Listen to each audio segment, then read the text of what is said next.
Muy buenas noches, compañeros. Un gusto verlo nuevamente.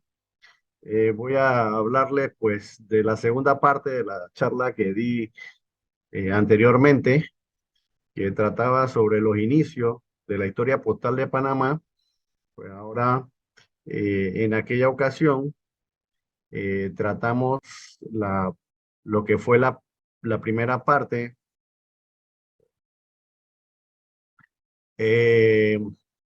En esa primera parte tratamos pues la época de la conquista de 1501 a 1774 y la época de la colonia o la época colonial hasta 1821. Ahora les trataré de hablar de la época departamental.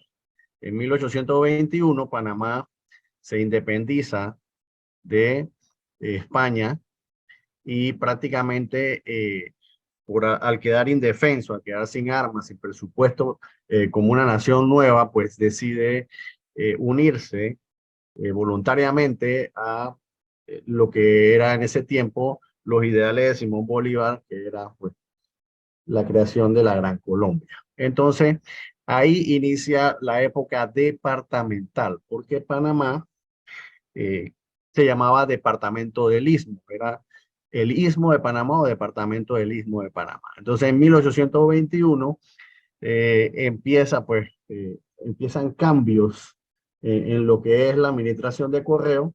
Prácticamente, pues le voy a hablar hasta 1859, 60 quizás, porque siempre hay algunas que, pues, emisiones, pues, marcas, pues, se dieron posteriores, ¿no?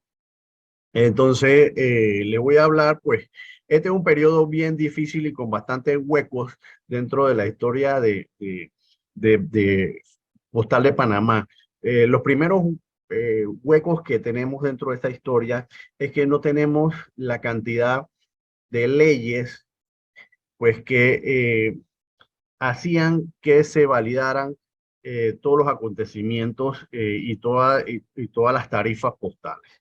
Eh, Creemos que en algún lugar debe estar transcribido, pero pues transcrito, pero en Panamá no se encuentra. Entonces, Panamá eh, prácticamente al unirse a lo que fue la Gran Colombia, ellos en 1827, pues el Libertador hace eh, lo que serían las tarifas generales, las primeras tarifas.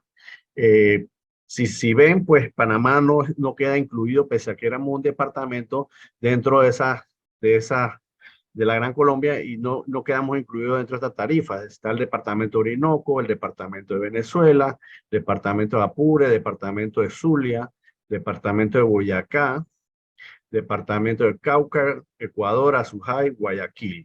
¿Ve? Y el departamento de Magdalena. Panamá queda fuera de esa tarifa, ¿ve? O sea que vienen los portes marinos, ¿no? Prácticamente estas tarifas no incluyen pues, al recién integrado Panamá por ninguna parte. Entonces aquí creemos que hay, con respecto a esta gaceta que tengo acá a la derecha, eh, hay alguna ley que se hizo posteriormente, pues que no hemos encontrado aún, en el que Panamá adopta lo que se estaba usando en ese momento en la Gran Colombia, que eran las marcas de óvalos. Ya hemos visto las charlas, pues, que han dado sobre las marcas de óvalos en Ecuador y las marcas de óvalos en Colombia. Ahora vienen las marcas de óvalos en Panamá. Entonces, del año 1827 saltamos de lo que tenemos investigado en lo que es legal.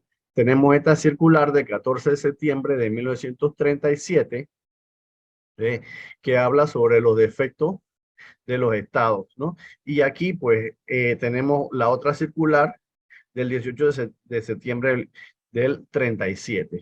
Eso habla simplemente de disposiciones y habla de ciertas requisitos porque se necesitaba para el correo, pero se menciona una ley aprobada del 23 de octubre de 1827, pero esa ley no la tenemos.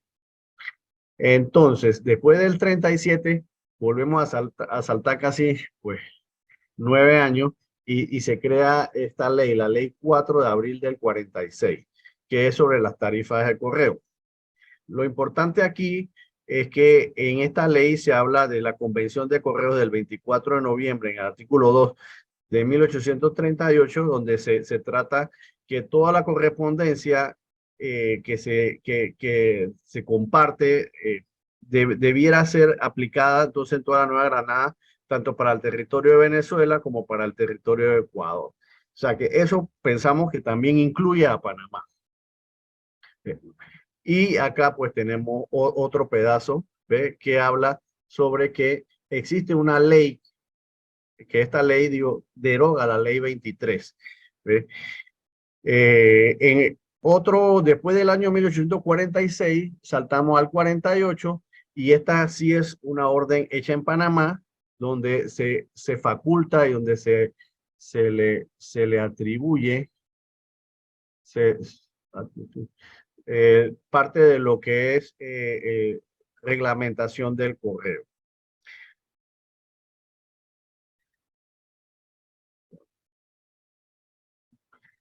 Después de ahí ya no tenemos más marco legal que se haya encontrado en la República de Panamá con respecto a lo que sería la creación de los óvalos. Entonces, de las marcas de óvalo. Entonces, dejamos esta ventana abierta a ver si de repente algún investigador algún día lo encuentra, ¿no? Y o continúa la investigación o simplemente pues nos comunica y sería bien interesante. Entonces, aquí viendo un poco el mapa, el Istmo de Panamá en 1821, cuando se une a Colombia, si ven el cursor, prácticamente no tenía sus fronteras delimitadas ni con Colombia ni con Costa Rica. Por eso es que esas no son las fronteras actuales. Entonces, era un solo elemento y estaba constituido en dos espacios, lo que era Panamá y lo que era la provincia de Veragua. Desde 1830 prácticamente hasta 1840 estaba constituido en dos provincias. Como este periodo habla hasta 1859, ya para 1855, pues el Istmo de Panamá, el departamento del Istmo de Panamá, contaba con la parte amarilla, que era la parte de Panamá, la parte de Veragua, Cantón de Azuero, que es muy importante que se vea aquí el Cantón de Azuero, por lo que vamos a mencionar más adelante, el Cantón de Chiriquí y acá se ve que la parte de Costa, el límite con Costa Rica.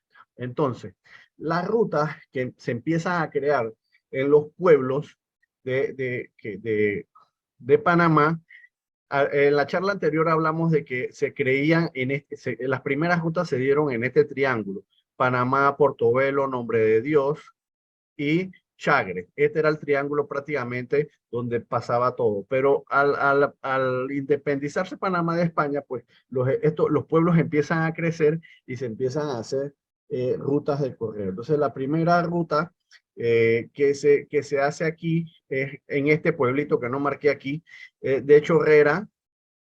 Seguimos hasta Penonomé, Natada de los Caballeros, Santiago, que era la capital era el pueblo principal, pues, de Veragua, Parita y la heroica ciudad de Los Santos, que era en Azuero y David. Estas eran las principales ciudades que manejaban administraciones postales y marcas postales. Casi que la mayoría de toda esta documentación es legal, es correspondencia, en su mayoría, correspondencia legal o oficial. Entonces, como lo ven, vamos a ver los primeros óvalos. Era el Panamá Franco en rojo. Como ven aquí, la primera carta que aparece en 1825 con el Panamá Franco en óvalo, en color rojo. Para que existiera esta marca debió haber existido una ley entre 1821 y 1825 que decretara el uso de estas marcas. Eh, Esa es la ley que nos hace falta. No aparece en las tablas generales que le mostré en el 27, pero o sea que aquí debió haber hecho las administraciones postales algún tipo de reglamentación que hiciese que se hicieran estas nuevas marcas, que son las marcas departamentales. Todas son ovaladas. Esta marca empieza desde 1825 hasta prácticamente 1840. Se usa alrededor de 15 años. Entonces aquí vemos cartas a Buenaventura. Estas se cree que son las primeras cartas, la 1, la 2, y posteriormente, pues, esta que es la 3, que es propiedad del Archivo Histórico Nacional de Bogotá y está publicada en el libro, pues, de Manuel Arango Echeverry, aquí con nosotros. Es otra que no se conocía en Panamá y forma parte, pues, del Archivo Histórico de Bogotá. Estas son prácticamente las primeras marcas en 1825 de Panamá Franco. Seguimos en 1827, esta también propiedad del Archivo Histórico Nacional de Bogotá. Esta es única conocida, posiblemente la única conocida en estampado en negro. Después tenemos entre 1730 esta copia que tenemos aquí, que era parte de la colección de Santa María, si no me equivoco, que era el uso, ¿no? Aquí lo importante que él mencionaba era un envío hacia León en Nicaragua, ¿no? Acá tenemos en 1828 otro envío de Panamá Franco a Popayán, esto es en Colombia. En 1830 seguimos con Panamá Franco, ya esta es también del Archivo Histórico Nacional de Bogotá, esta es hacia Bogotá. Estos son los usos prácticamente, pues, de los que se hacían. Esta es la única conocida que tiene, pues, el Panamá Franco y el Panamá de oficio. Eran aquí dos marcas, pues, en 1838. Seguimos con el Panamá ovalado y como ven, casi todo lo que es la filatelia, la correspondencia postal es prácticamente legal, ¿no? Este otro Panamá Franco, enviado de Panamá a Bogotá en 1838, 1839 y 1840. Es muy interesante la pieza que vemos aquí que tiene las rayitas perimetrales. Se cree que es la primera pieza de Panamá que fue certificada, o sea que fue pagada con la tarifa de certificación y de envío. En la parte posterior tenemos el recuadro y paga por el viaje 4 reales y por la certificación 8 reales y lo que pagó fue 12 reales. Se cree que, pues, como le decía, es la primera carta que se encuentra certificada que sale, pues, como Panamá Franco.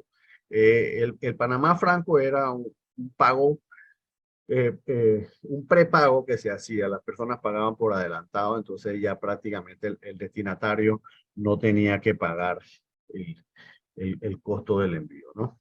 Entonces tenemos esta otra de 4,5 reales tasada a London. Este otro uso, pues, otro que viajó a otra distancia, a London, y pagó 4,5 reales.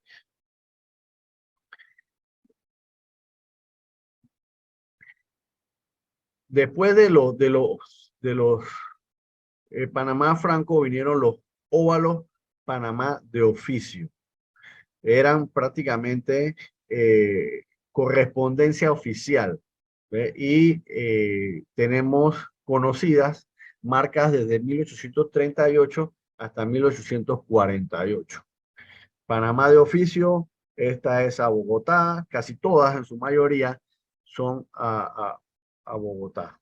Tenemos estas prácticamente tres conocidas, el 38, 40, 48,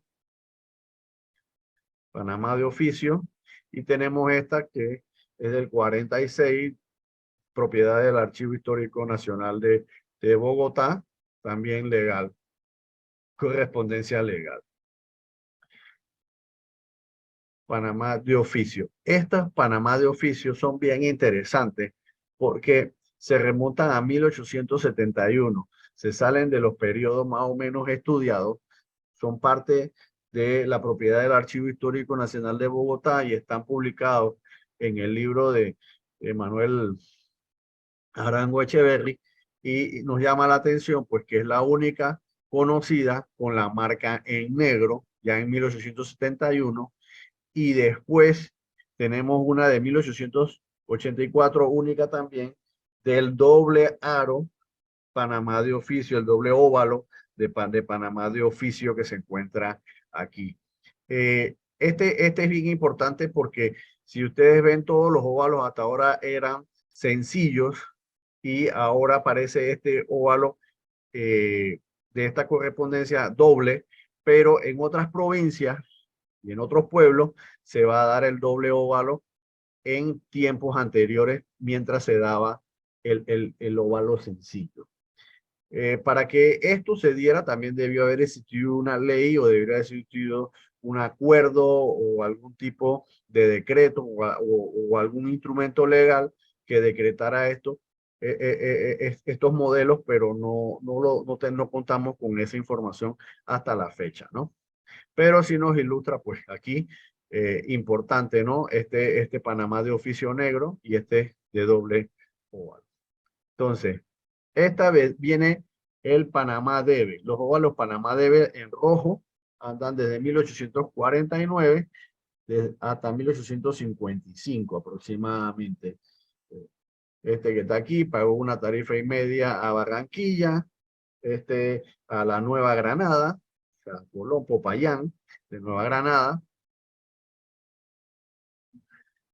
Propiedad del archivo, va a Bogotá, pagaba 15 reales en Bogotá. Y entonces ahora vienen desde 1840 a 1846 el Panamá Franco o Panamá Franco tipo 2, algunos lo conocen así y otros lo conocen como el Panamá Franco con las 4 estrellitas, ¿no? Estas marcas prácticamente estaban al paralelo, o sea, prácticamente se usaba tanto el Panamá Franco de un óvalo sencillo, sin estrellita y con estrellita prácticamente casi que se usaban al mismo tiempo.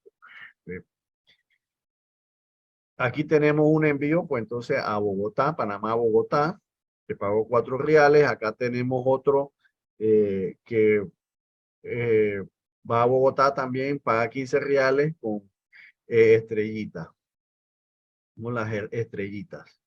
También todo es legal, hasta 1856 también prácticamente. Esta es una de las últimas conocidas. No publico todas las existentes porque la mayoría son a Bogotá, o sea, no hay diferentes lugares, pues. Entonces solamente trato de hacer hincapié, pues, y resaltar los lugares como vimos en antes, Londres, Barranquilla, ¿no? Pero si son todas a Bogotá, prácticamente viene siendo la misma tarifa y viene siendo, pues, el mismo. Entonces, como lo vimos, empiezan los pueblos, ¿no? De Panamá tenemos el pueblo del Chagre, que queda al norte. Este pueblo, el Chagre, después con los años desaparece en la construcción del canal. Hoy quedan solamente las ruinas del castillo, que son prácticamente patrimonio de la nación. Y el pueblo desaparece y con la construcción del canal. El río Chagre, pues que estaba a su orilla, es el que le da el agua hoy en día al canal, ¿no? Y prácticamente era la ruta de entrada por el río Chagre, que era el que comunicaba hasta el camino, hasta el pueblo de Cruces, y del pueblo de Cruces se venía a pie hasta la ciudad de Panamá. Entonces, Chagre, ya en 1840, tiene su propio óvalo, ¿no? Y solo se conocen estos dos únicos ejemplares que están aquí. La mayoría de esta correspondencia era al señor general Tomás Cipriano de Mosquera en Panamá. Este señor era un general y se convirtió en el primer presidente de Colombia y a su vez ocupó 4 veces en diferentes periodos la presidencia de Colombia. Y hay mucha correspondencia de él que me imagino que se guardó y posteriormente se subastó y se conserva hoy en día. Así que prácticamente toda la correspondencia va al señor Tomás Cipriano de Mosquera, ¿no? Entonces vemos aquí, pues, Chagres Franca. Entonces era Chagres, pero ellos acortaban las letras y no sale la S, sino Chagre, Chagre, ¿no? Chagre Franja en rojo. Después vino, ellos mismos tenían también el Debe Chagre, o sea que a la par de el sello anterior, también tenemos este Debe Chagre, ¿no? Entonces este pagaba cuando la carta llegaba, ¿no? Entonces, aquí se conocen estos tres únicos ejemplares de 1850, ya casi terminando el periodo de la primera parte del periodo departamental. Siempre se dice que hasta 1859 por el hecho de que ya en el 59 Colombia pues tiene las primeras estampillas. Las de Panamá, las del departamento del Istmo llegaron posteriormente en 1878, así que prácticamente la correspondencia prefilatélica con marcas así, casi toda el periodo termina en 1859. Vamos después a la otra provincia, como vieron en el mapa anterior, que era Veragua. Hoy por hoy no es Veragua, es Veraguas. Pero como acortaban las frases, ahí le ponían siempre el puntito. Entonces, Veragua. Esta pieza también aparecen, esta marca aparece alrededor de 1850, ¿ves? Y tenemos en rojo y solamente contamos con una en eh, un, un uso en negro conocido. Eh, Tampoco no son muchas las conocidas a la fecha, son Veragua Franca, óvalo sencillo. Después viene Veragua Debe.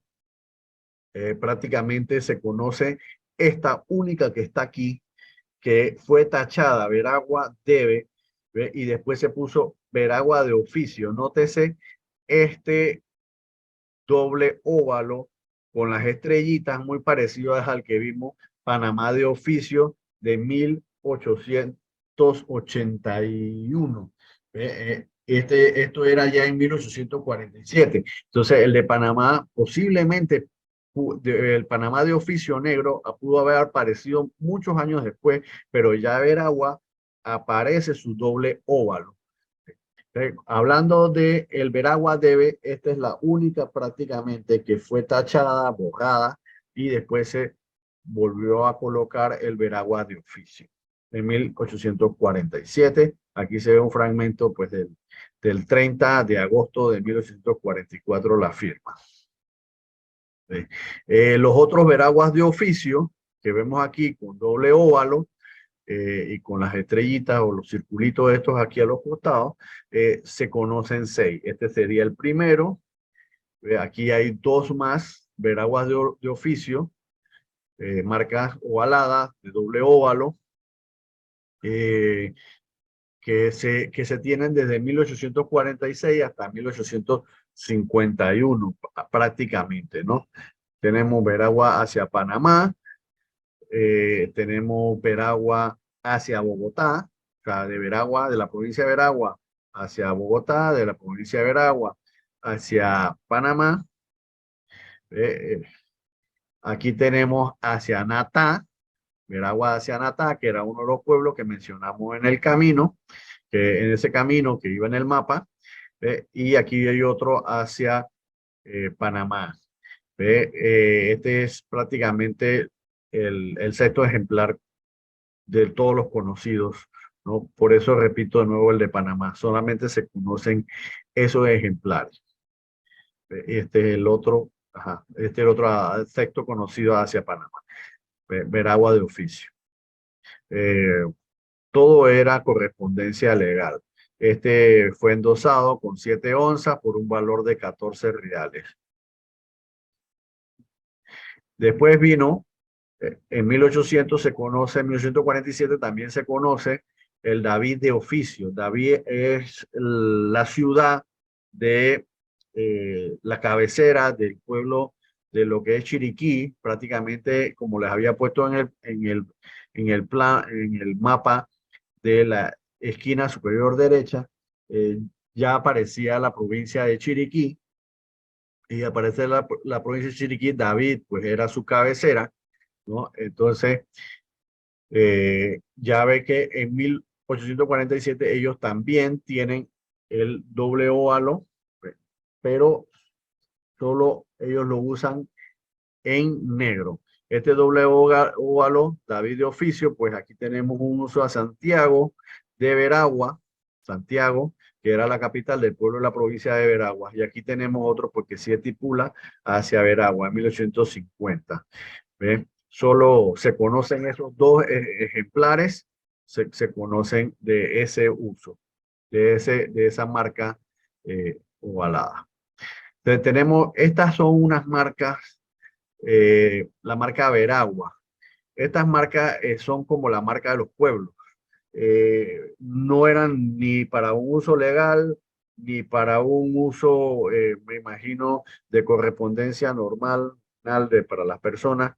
eh, pero aquí vemos en usos legales la marca Veragua. No dicen si eran de oficio, así que se usaba esta marca que era la marca que prácticamente ahora van a ver en los otros pueblos, se usaban la marca del nombre. Estas marcas son que se conocen son de 1842 y también estas forman parte de propiedad del Archivo Histórico Nacional de Bogotá. Se conocen solamente estas dos marcas. Tenemos también la marca del pueblo Penonomé, que es un pueblo posteriormente que estaba en el camino del mapa. Esta se cree que es cerca de 1830. Tenemos la Penonomé. Acá tenemos una marca bien interesante de otro pueblo, prácticamente hoy en día es Panamá Oeste, era camino hacia Penonomé, camino hacia Natá, la de Chorrera. Chorrera es la, la ciudad pues más cercana pues a Panamá, yendo hacia David, hacia Chiriquí. Entonces tenemos este en 1831 y este era un óvalo y dice Chorrera Franco. Es la única conocida y se usó en negro, también propiedad pues de lo que sería propiedad del museo, digo, del archivo de Colombia.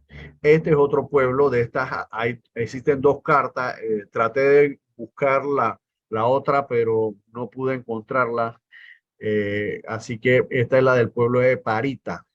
Prácticamente es un pueblo antes de llegar a la heroica Villa de los Santos.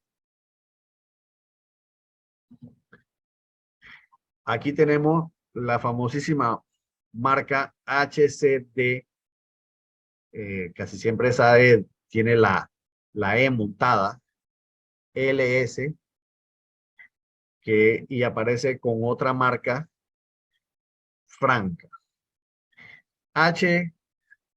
HCDLS. Esta tiene un real, una tarifa pues es de un real, de 1,5 real y es de 1847. Es la única que se conoce con la marca franca. Estas siglas HCDLS son un tanto polémicas. Muchas personas que, que, han coleccionado y han estudiado estas esta correspondencia, siempre han dicho que la H significa hacienda, ¿ve? Y la C cantón.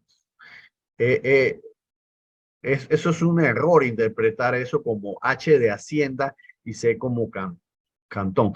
En realidad, Los Santos era una villa de españoles que salieron eh, de pelea en Natá, se fueron porque tenían, qué sé yo, practicar otro tipo de costumbres, ¿ve? Que los españoles, pues las leyes en la colonia no les permitían, y hicieron un pueblo aparte, lo llamaron la Villa de los Santos. Era un pueblo que se conoce hasta el sol de hoy, un poquito bastante fuerte, de carácter fuerte, y un pueblo pues histórico, prácticamente es el pueblo de las tradiciones de Panamá. Todas han partido prácticamente, tradiciones españolas han partido de la famosa villa. Ok, esta villa, este pueblo, se convirtió en heroica ciudad. ¿Por qué? Porque fue la primera ciudad que se le reveló a los colonizadores españoles el 10 de noviembre de 1821.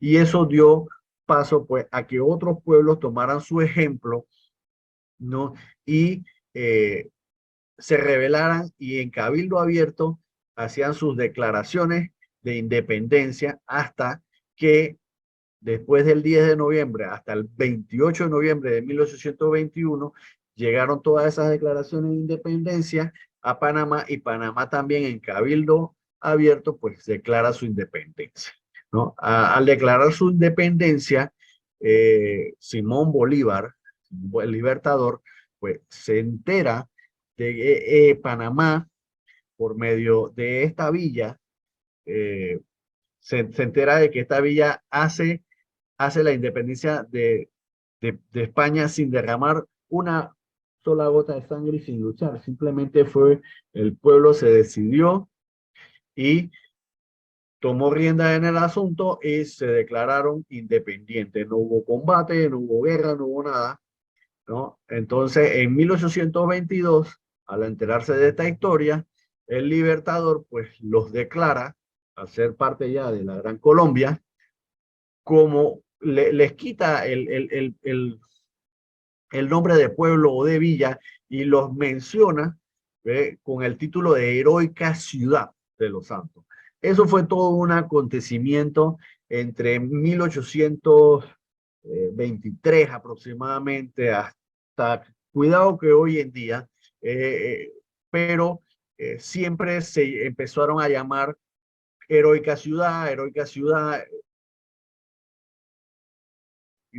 de Los Santos. Entonces, la heroica ciudad de Los Santos, su marca era HDCLS. Entonces, es un error en los libros y en cómo las han catalogado en subastas y eso, como hacienda y como cantón. Primero que nada, porque nunca hubo una hacienda como tal, ¿ve? Y tampoco Los Santos no fue un cantón, porque el cantón fue el cantón de Azuero, como lo vieron en el mapa en 1850.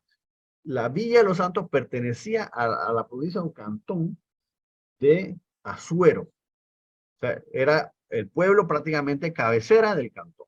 Entonces no era un cantón de los Santos, ni tampoco hasta el sol de hoy se ha encontrado que existe una hacienda o algún estamento legal tipo hacienda que recogía impuestos que se denominaba de los Santos. Entonces era heroica ciudad. Es bien importante corregir pues ese error que se ha venido, ¿no? Esta también era una correspondencia legal, y de Los Santos viajaba pues a Santiago, en la provincia de Veragua. Tenemos el otro pueblo con la misma, que es Natá, Natá de los Caballeros, que era el pueblo de donde salieron los moradores de Los Santos. En Natá fue un pueblo que se fundó en la época colonial y existen pues también con esta marca de 1851. Por lo general, siempre exponen esta pieza, los dueños, doblada y no se le ve lo que sería pues la tarifa, el valor de que pagó 29 reales y el uso que se mandó, que se originó, que se hizo hacia de Natá hacia Veragua, ¿no? Y acá el otro, la otra parte se ve el doblez, que siempre las personas, pues a la hora de exponerlas, los dueños que las han tenido, pues las han doblado en este punto, pues entonces recuperamos la pieza completa para que se vea el valor de los 29 reales, ¿no? Esta va dirigida pues también al juez primero del circuito, ¿ve? De lo legal, son legales, ¿no? Y esta es la otra que se conoce también como nata franca.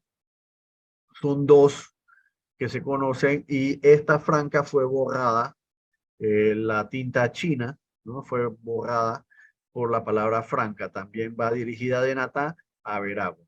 En esos tiempos, Santiago de Veragua, prácticamente al ser la provincia, Panamá y Veragua, ser las dos únicas provincias, en Veragua había eh, mucho trabajo legal.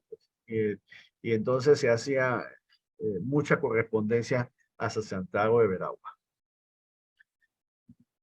Ok. Para 1850, eh, con la llegada pues, de las inversiones de la construcción del ferrocarril transísmico de Panamá hacia el norte, se crea la ciudad de Aspinwall, que era donde iba a llegar el tren. Esta ciudad posteriormente pues se le cambia el nombre de Aspinwall a Colón con los años. Eso vendrá posiblemente en otra charla, ¿no? Entonces, se, se, se, en el norte teníamos las estafetas, pues las correspondencias, tanto en Portobelo como en Chagres, pues ahora entre ellas eh, tenemos ahora a Aspinwall o Colón, ¿no? Colón no, en 1855 no hace óvalos, sino que hace estos círculos dobles, ¿ve? Círculos dobles, y entonces tiene para todo lo que es la correspondencia legal el famoso debe, pero se equivocaron y pusieron dave, ¿no? De estas tampoco no son muchas conocidas, ¿eh?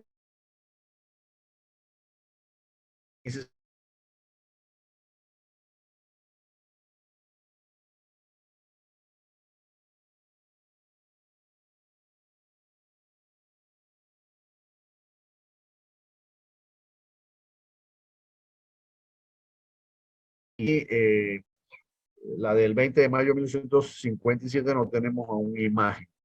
Tenemos entonces aquí el segundo, eh, el segundo diseño, que es franca, igual doble aro, redonda, Administración de Correos de Colón, de 1853 a 1854, tampoco no son muchas conocidas, y estas son viajadas pues a Nueva York, con marca de Steamship 20.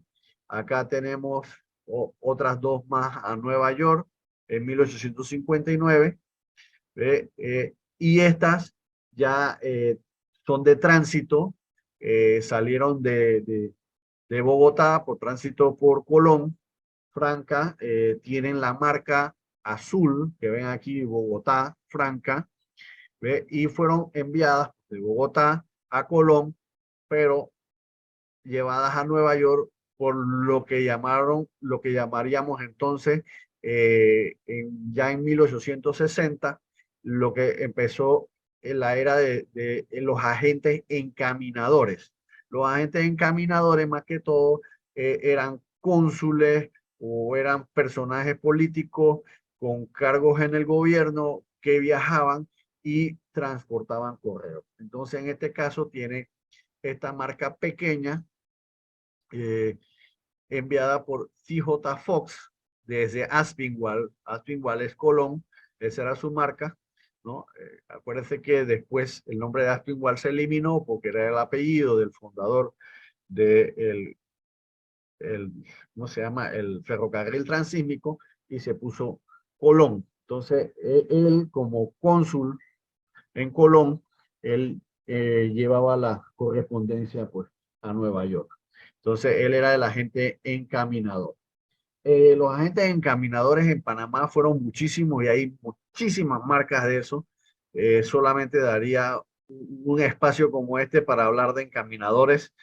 Hay montones y casi que en su gran mayoría están todos catalogados y identificados, ¿no? Pero en este caso, este fue uno de los primeros, ¿no? que trabajó en eso, que era parte pues del envío de correo de una manera privada. Y aquí tenemos ya una de las últimas en 1860, también encaminada por CJ Fox, ¿ves? Y esta pues ya tiene estampillas, ya aparecen las primeras estampillas colombiano, la número 2 ahí está y la número 6. Esta salió de Cali, la población de Cali, Colombia, y hizo tránsito pues en Colón, ¿ve? Y fue reenviado por CJ Fox, como dije anteriormente, ¿ve? Que era una marca manual del encaminador, que era un cónsul en Colón. Él fue cónsul en Colón desde 1857 a 1860, ¿ve? Y un transporte pues fuera de los puertos.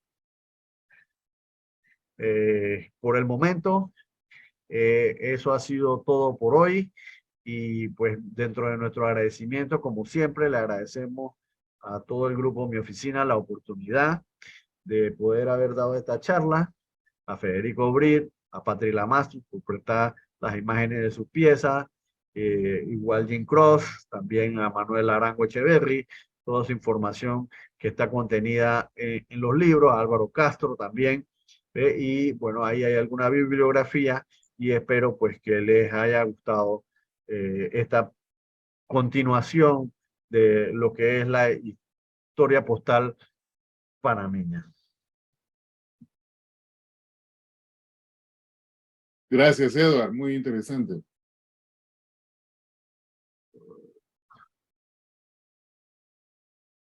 Muy bien, Eduardo.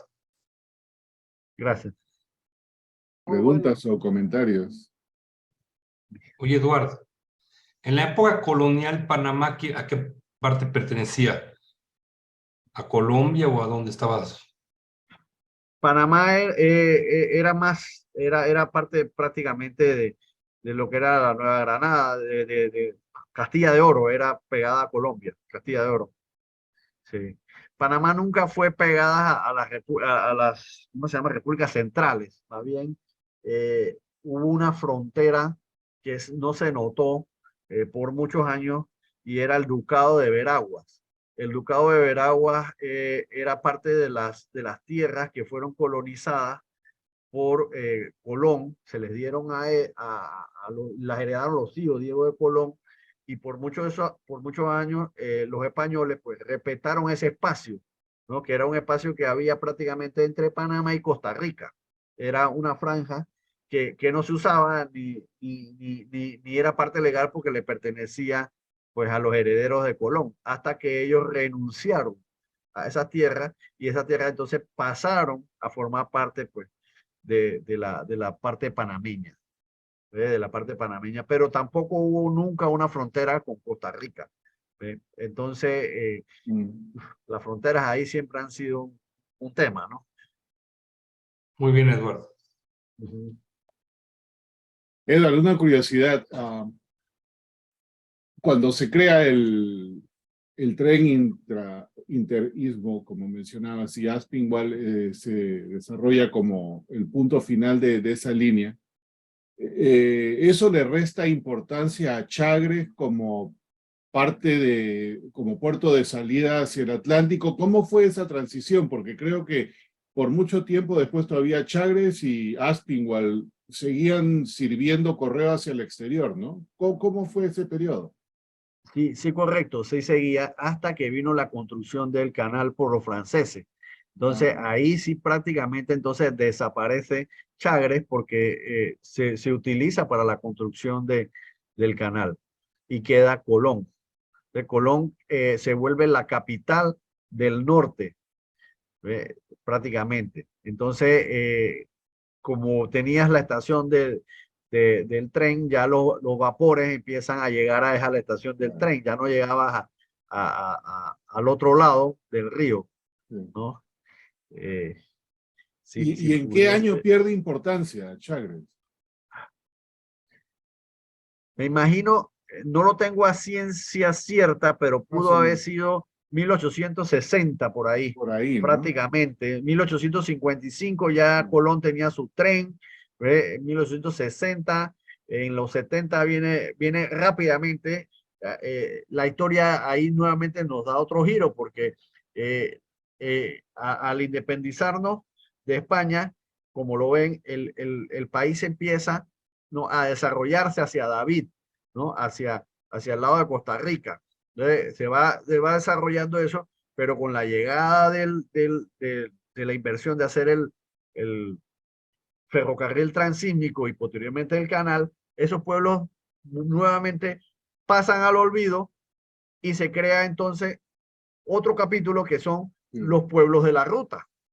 Los pueblos de la ruta son los pueblos pues que estaban en el tiempo del Camino de Cruces, que estaban ahí, que no se habían desarrollado, pero empiezan a tener importancia porque estos pueblos de la ruta empiezan a haber paradas del tren, del ferrocarril, en cada pueblo de eso, y cada pueblo de eso entonces empieza a tener su estafeta, empieza a tener su correo, y cada pueblo entonces se convierte en un ancla de los campamentos de los obreros que empiezan a construir las diferentes etapas del canal que va paralelo entonces a la ruta del ferrocarril. Y Chagres, por eso que prácticamente con el canal francés queda en desuso. Entonces ahí empiezan a haber otros poblados, Bohío, Matachín,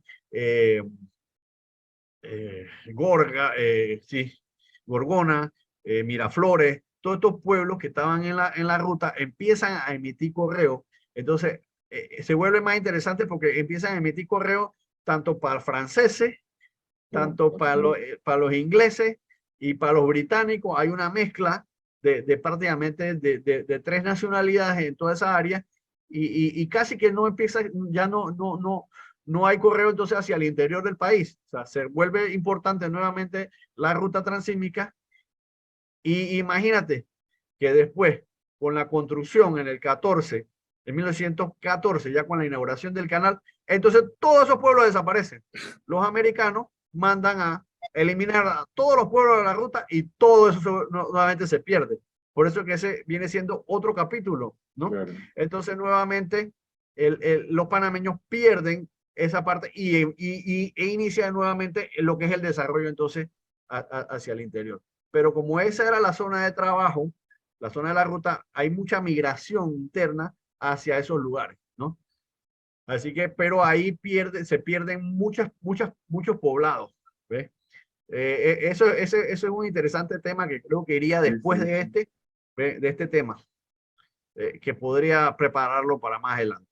Sí, suena fabuloso. Esa parte es una historia, porque son pueblos que de repente casi que mueren y de repente con el ferrocarril transísmico renacen todos, mueren los del interior prácticamente, estos vuelven a renacer, pero después cuando han renacido pues, terminan pues, cancelando a todos los pueblos y trasladándolos. Muchos fueron trasladados, ¿ves? Y sacándolos del área canalera. O sea que prácticamente esa es una historia como contada de capítulos. Así es, qué interesante. Bueno, gracias. Mauricio. Primero, Edward, felicidades, muy interesante, muy educativa la charla. Aprendí bastante de la historia de tu país hoy. Eh, Gracias. unas preguntitas. Cuando mencionaste al principio que no aparecía la ley que justificara las marcas francas, si no me equivoco, ¿a ustedes no les ocurrió lo mismo que a nosotros, que simplemente se seguía utilizando la ley colonial y simplemente se tachaba lo de la corona y se siguió utilizando por mucho, por lo menos aquí? La administración postal venía haciendo lo mismo, solo que ya no era con la administración colonial, sino ya post-independencia.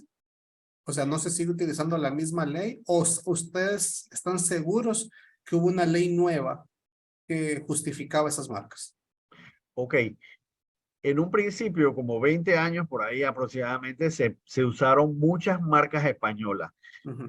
Hay piezas que son posteriores a 1821 que salieron y se siguieron usando. De esas hablé en la charla anterior. Ujú. Se usaron yo me imagino que uno, si se adentra a lo que era la época, mucha gente no sabía ni qué hacer. Sí. Las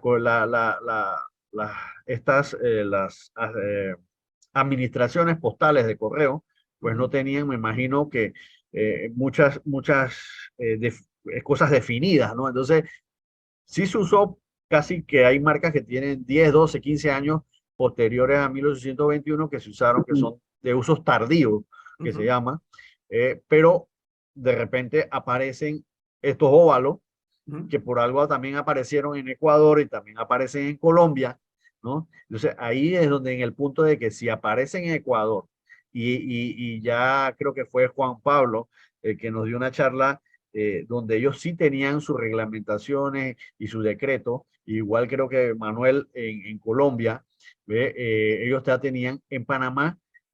No, en el departamento de Panamá no se hizo ninguna, o se hizo y no se conoce, o se Ujú. perdió, o no hay ninguna reglamentación que pues que diga, ven acá, desde hoy van a empezar a usar. Yo no creo que se empezaron a usar porque, bueno, en Colombia se usan y las vamos a usar acá, pues vamos a hacerla igual. Yo no creo que haya sido algo así, más bien debió haber algún tipo de decreto que quién sabe dónde quedó registrado y lo más probable pues, se inició a hacer. Yo sí una vez tuve una información que me dieron de que había un decreto posteriormente, 1860, que mandaba a eliminar todas las marcas de óvalo, Ujú. ¿ve? Que estuviesen, se fueran destruidas. Pero por eso digo, ya fue un decreto posterior, ¿ve? Y que anulaba prácticamente todas las marcas usadas de óvalos en Panamá, ¿no? Entonces, ese mismo decreto no menciona a qué ley hace referencia y a qué decreto derogan ni nada, ¿no? Entonces, al final, y que bueno, algo hubo, espero Sí. que no haya sido uso así que porque en Colombia pues se usaba, eh, acá se usó, no La, creo, ¿no? la otra pregunta, sí, que tocaste el tema ahorita, que se usaba en Colombia y ustedes también. ¿Hay similitud en las dimensiones de los óvalos para suponer que fueran confeccionadas en el mismo lugar o hay bastantes diferencias? ¿O no las han Bueno, medido? proporcionalmente son bastantes iguales, Ujú. se tienen las mismas proporciones. Creo que eso se hizo local, eso no creo que se haya hecho en Colombia, eso se hizo local en imprenta o en algún tipo de empresas que hacían ese tipo de trabajo, Ujú. desconozco, pero las similitudes son por ejemplo, se usaba el aro, el óvalo con las estrellitas y pues también en Colombia, en Ecuador creo que se usaron con las estrellitas, el doble óvalo después, también se usaron ellos prácticamente en tiempos muy paralelos, ¿no? Ah, ya. Muchísimas gracias. Manuel. Eh, bueno, muchas gracias. Yo tengo varios comentarios. Me parece muy interesante la charla de Edward, pero hay varios comentarios que lógicamente no son míos, pero sí vienen de historiadores. Y entonces, una parte que yo leí en un artículo, en un libro de Eduardo Lemaitre, que habla de Panamá y su separación, se sitúa en 1821, cuando, digamos, hubo la independencia en Colombia, ¿no? Desde 1819. ¿Y qué pasó? A Panamá realmente los españoles la abandonaron. A Panamá no la liberó nadie, sino que quedó, digamos, en el olvido. Y ellos, los dirigentes, digamos, panameños de este momento, tuvieron dos opciones. O una, unirse a México o unirse a la Nueva Granada. De las dos alternativas, la menos mala, pues era unirse a la Nueva Granada, ¿no? Realmente en México estaba muy lejos y había como más afinidad. Pero no fue porque Colombia o la Nueva Granada de alguna manera, digamos, expulsar a los españoles, sino que los españoles sencillamente se fueron y dejaron abandonado Panamá. Esa es como la historia y el comienzo. En cuanto a lo de Chagres, yo también he investigado un poquito y realmente Chagres perdió su importancia a partir de 1852, cuando ya, digamos, principió a construirse o se terminó la construcción del ferrocarril interoceánico. Entonces, ¿qué había pasado? Había unos convenios postales de Colombia con Inglaterra y con los Estados Unidos, y parte de esos convenios era para transportar o Colombia cobraba o la Nueva Granada cobraba unas regalías por el transporte de la correspondencia que iba hacia el sur, o sea, por el paso por Panamá. Había convenios hubo con los Estados Unidos y los hubo con Inglaterra. A raíz del ferrocarril, pues eso perdió importancia y ya sencillamente los Estados Unidos transportaban su correo por el ferrocarril y ya no le pagaban nada a Colombia, y ese tratado no se renovó. Bueno, y tengo una pregunta para Edward, es que no me quedó claro en su momento. ¿Cuál es la fecha de la marca de óvalo más antigua que tú tienes de Panamá? La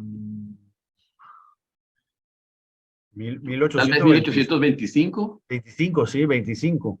Bueno, 25. Yo voy a compartir algo aquí y tal vez se pasó alguna cosa, pero esa Panamá marca Franca es 1823.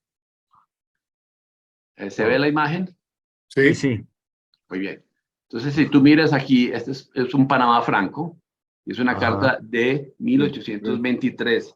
De hecho, cuando tú miras aquí a este lado, hablas de 1823 y hay un 13.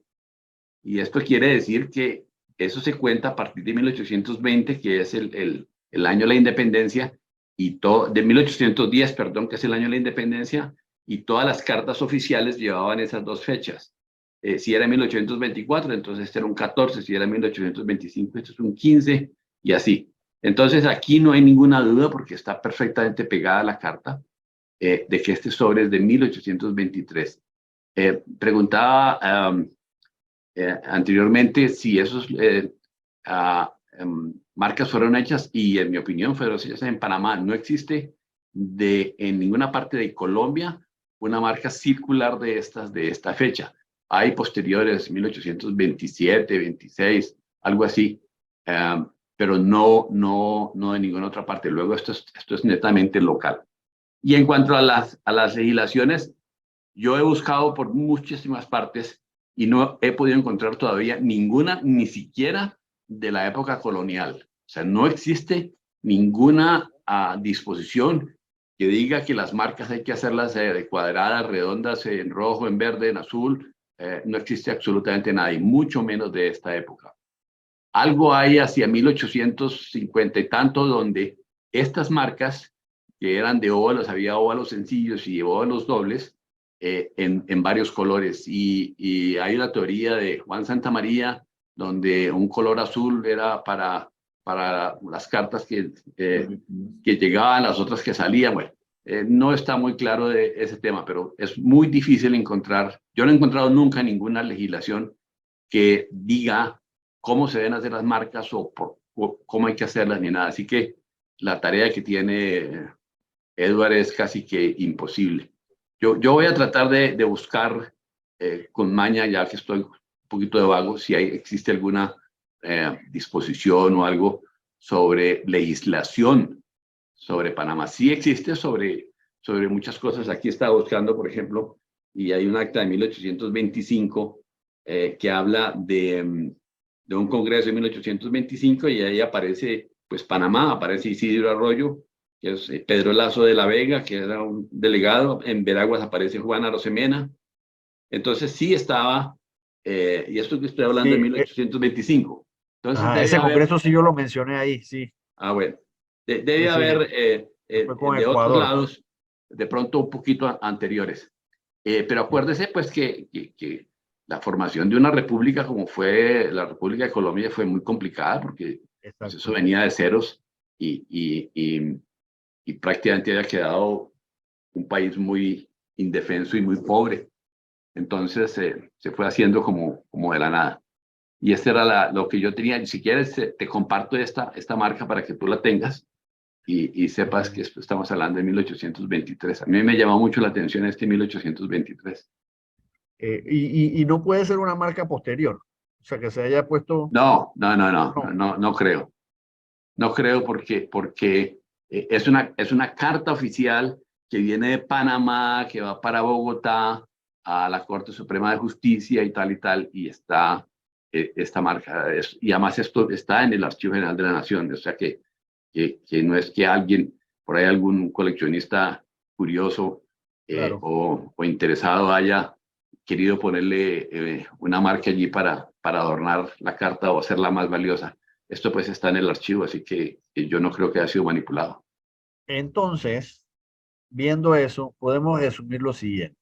Si Panamá se independiza en 1821, pero en noviembre, yo siempre he tenido entendido que es aceptado en febrero del 22, de 1822, después de una reunión que hubo con el Libertador y todo eso. O sea que si esa marca prácticamente es ya del 23, o sea que lo más probable es que dice ahí, que mes, no dice el mes que es, Sí, claro, este está en octubre del del 23. 23. O Ujú. sea que esa marca tendrá un año prácticamente de que somos parte como de departamento de la Gran Colombia, ¿no? O sea, tendrá que un año esa marca. Lo más probable entonces Panamá haya sido el pionero en ese tipo de marcas, que después Ah, sí, entonces, no, indudablemente que Panamá fue el pionero en este tipo de marcas. Por eso es lo que yo decía, que la marca es netamente local, que no hay una marca igual. El resto de ciudades en Colombia siguieron utilizando para esta época la gran mayoría de las marcas coloniales, excepto algunas que ya habían cambiado. Pero eso pues en el libro mío está muy claro cuando tú ves marca por marca y puedes ver la fecha más o menos en cuál se inicia. Pero había muchas que eran coloniales y había otras que sí eran, digamos, de creación departamentales. de la República de Colombia. Pero Ajá. ninguna en círculo de estas tan temprana. Y esto es febrero de 1823. A Así que febrero, está muy, bastante muy... nueva, tendrá un año. Sí, Tendrá un año si formamos unión con Colombia en febrero del 22, o sea, el febrero del 23 ya teníamos la Ya marca. también. aquí estoy Interesante. leyendo y dice que Panamá se declara independiente el 23 de noviembre de 1821. ¿Ya? El 28, coronel ok. José de Fábriga, que Ajá. era criptorrevolucionario, porque después del 23 de noviembre de 1821 Panamá se declara independiente. Bueno, y tal. Entonces, a partir de allí ya viene, digamos, esa unión y es bastante temprana. Muy bien, Muchas gracias. Me envía yo, la yo, te pieza la, yo te la envío. para tenerla. Es bien Claro. polémica. Sí. Jesús. Sí, buenas noches a todos. Buenas Yo en noches. realidad acabo de iniciarme en este tema hace unos pocos minutos, pero me parece interesante, primero, el comentario de Mauricio en cuanto al hecho de que las marcas se vienen usando digamos, el régimen colonial. Entonces, me fui al catálogo de Valera, que tengo aquí de Venezuela, de 1982, del profesor Juan José Valera. Y bueno, aparecen en Venezuela las marcas coloniales. Estoy que son lineales, o sea, solamente aparece el nombre de la población y en su mayoría las que están aquí en el catálogo o dicen solo la población o dicen la población y franja. Eso hasta 1826. El catálogo dice desde 1790 a 1826. Y luego el periodo de la Gran Colombia lo ponen acá de 1827 a 1842. Y todas estas marcas son ovaladas, pero son diferentes porque el óvalo tiene en la parte externa una doble Doble línea anillo. Ajá, doble anillo. y todas dicen, a excepción de la que veo de Caucagua, el resto todas dicen República de Colombia y debajo de la palabra debajo de la República de Colombia aparece un arco siguiendo un arco interior al óvalo. Y luego aparece el nombre de la población, debe o franja. Yo lo que puedo hacer, si lo necesita Edward, es mañana o pasado tomarle fotos a las páginas de este catálogo y enviártelas por correo electrónico. Porque Gracias. lo que estoy viendo es que no tienen nada que ver. O sea, el diseño, me llama la atención dos cosas. Que las de Venezuela dicen República de Colombia, bueno, eso ya lo sabemos porque Venezuela no fue Venezuela hasta el 1830. Pero que no tienen ninguna semejanza con las que estás mostrando de Panamá. Más allá del significado de o franca. No hay semejanza en el óvalo. Y me parece que esto sí obedece al decreto que hace mención, en el que no aparece Panamá, pero sí aparece Venezuela. Y ahí es donde yo creo en lo que quizás esté bien orientado Mauricio cuando habla de que simplemente en Panamá se le dio continuidad al periodo colonial. Yo lo que voy a hacer es, te voy a enviar esto para que documentes con las marcas venezolanas y tengas esto, te voy a enviar las fotos del catálogo. Gracias, Jesús. Pero también sería muy interesante que investigaran e hicieran la parte de Venezuela. Creo que la parte de Ecuador la hizo Juan Pablo Aguilar y creo que la parte de Colombia la tiene hecha Manuel. Entonces no tenemos esa parte también porque Venezuela formó parte de la Gran Colombia. Y como le digo, ellos sí tenían óvalos doble ring y creo que Ecuador tiene óvalos doble ring. ¿Ves? Doble línea, pues, en el borde. ¿Ves? Así que era todo muy parecido, ¿no? Pero con esta marca que puso Manuel Arango, es una de las más antiguas, 23, o sea, que prácticamente sale de Panamá. Entonces, ahí se puede decir que fue pionera, la primera, una de las primeras, ¿no? Porque posteriormente aparecieron en Ecuador, posteriormente aparecieron en Colombia, posteriormente aparecieron también, como usted dice, en el 27 en Venezuela. Edward, y para el amigo Jesús, hay un catálogo, el trabajo que tú dices ya está hecho. Un señor que se llama Adrián Fernández Baño hizo un catálogo sobre marcas filatélicas y anotaciones postales en las estampillas clásicas de Venezuela de 1780 a 1880. Es un catálogo muy viejo, pero muy interesante. Y ahí están todas las marcas que él pudo encontrar en su momento.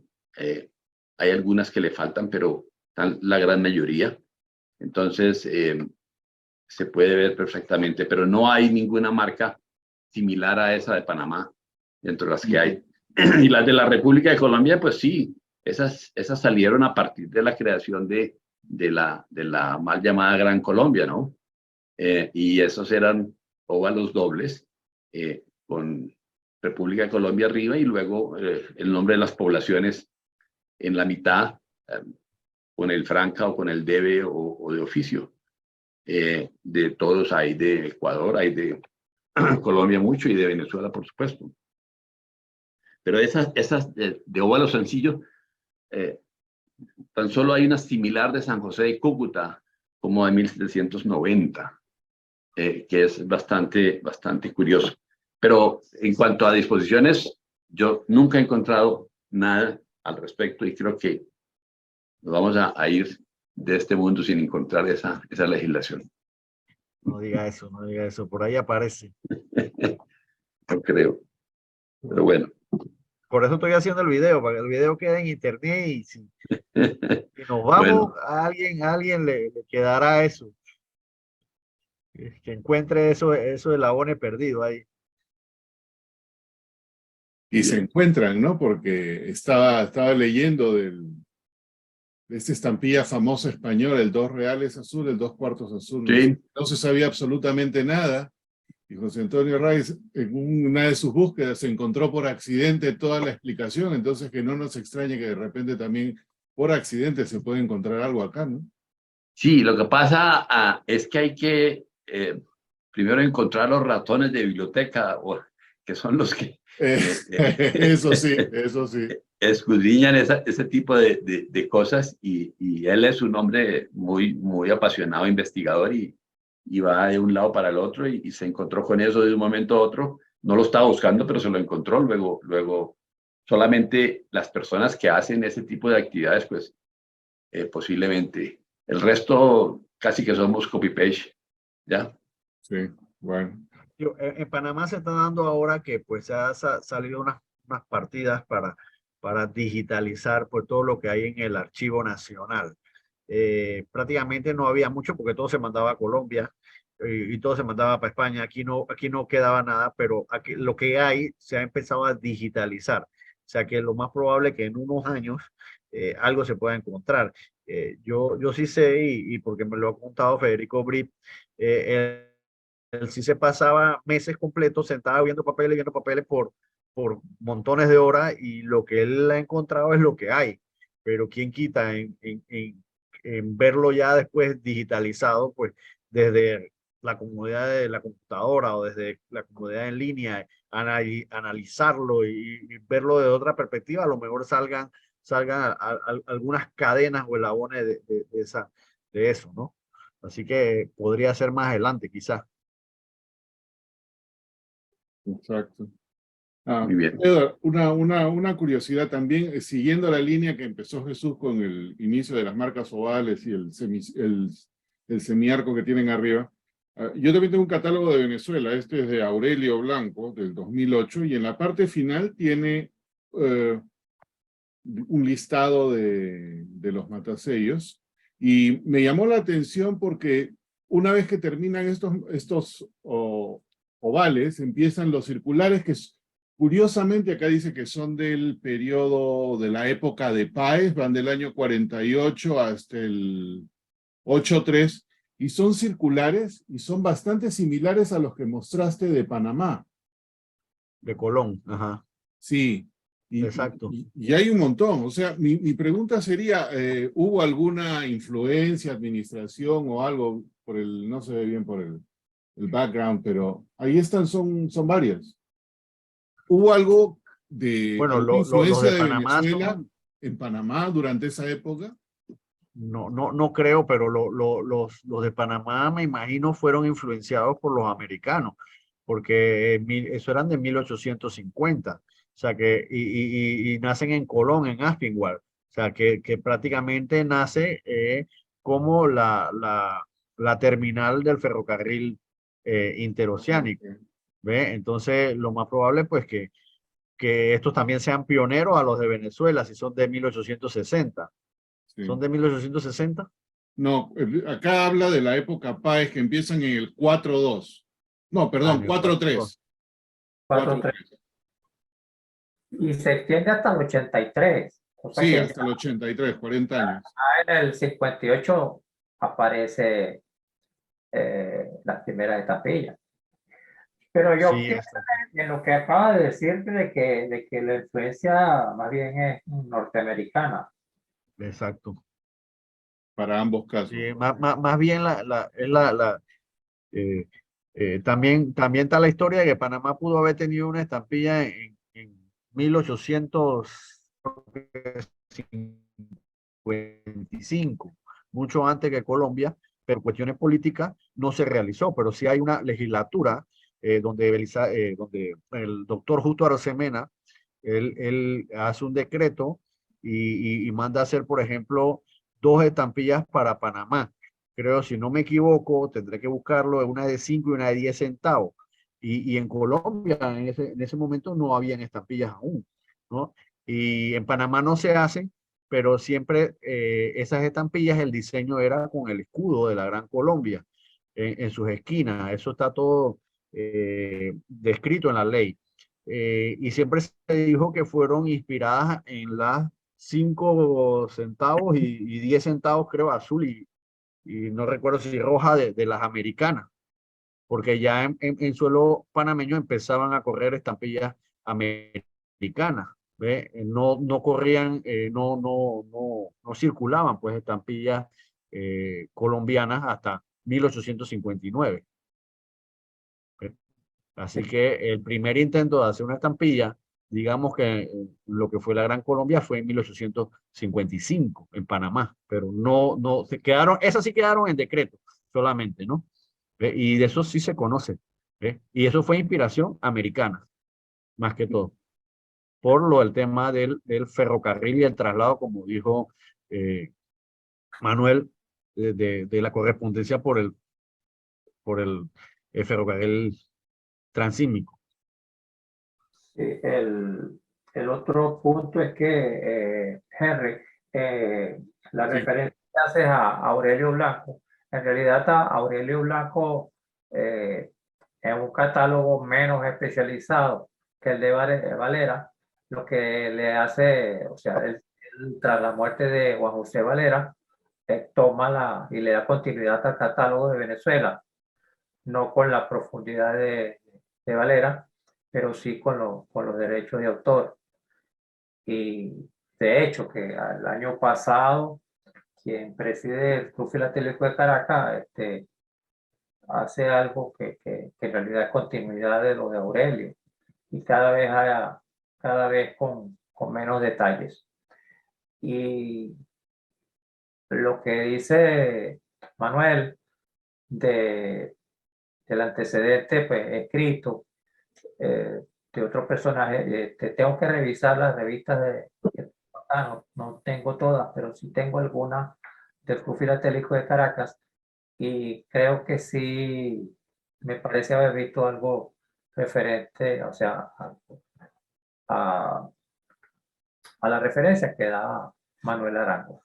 Aquí está el libro de Adrián Fernández Baño. Sí, ¿Ya? yo creo que en el Club Filatélico de Caracas se hace referencia. Claro, debe haber. Este es un catálogo de... Pero como le digo, apenas me acabo de iniciar Y de hecho, este catálogo fue publicado en Bogotá, porque lo patrocinó un filatelista muy famoso que había en español que había en Bogotá, que se llamaba Leonidas Temprano. Y él, porque está publicado, está impreso en Bogotá. Adrián Fernández Baño, ¿qué año? Por aquí no me dice, pero debe ser, sí. Este libro se terminó de imprimir en Bogotá el 15 de octubre de 1974. Ya hace un tiempito. El que yo tengo es el del 82. Del 82. ¿Alguna pregunta adicional, comentario para Edward? No. Gracias por todo, a todos. Pues no, gracias. Gracias a ti, Edward. La historia bueno, empezaremos de Panamá a es la hacer la historia de tercera América. parte. Todos pasamos por Panamá. Hay que saber. Exacto. todos sí pasan por Panamá y van a Perú, dice. Allá Esa estaba es el la oro. otra parte. Allá estaba el oro.